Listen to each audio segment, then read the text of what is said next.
Solapur news 24 मध्ये आपलं स्वागत आहे। आजच्या प्रमुख बातम्यांवर एक नजर टाकूया।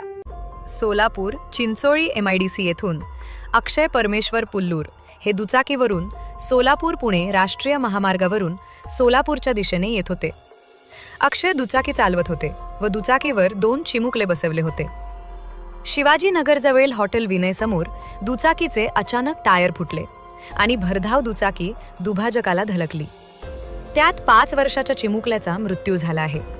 शुक्रवारी सकाळी 9:30 वाजता अक्षय पुल्लूर दुचाकीवरून त्यांचा 5 वर्षाचा चिमुकला स्वराज आणि मित्राचा मुलगा निखिल संतोष गुप्ता वय 8 यांना घेऊन सोलापूरच्या दिशेने येत होते। कोंडी केगाव शिवाजीनगरपर्यंत सुखरूप आले, पण बाळेजवळील हॉटेल विनय बारसमोर अचानक अक्षय यांच्या दुचाकीचे टायर फुटले।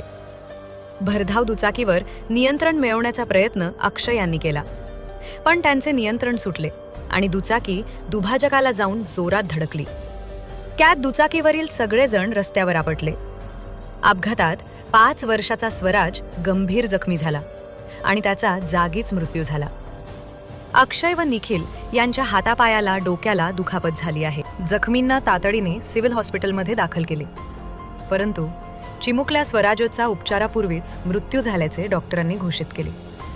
अक्षय आणि त्यांच्या मित्राचा मुलगा निखिल यांच्यावर उपचार सुरू असल्याची नोंद सिव्हिल पोलीस चौकीत झाली आहे।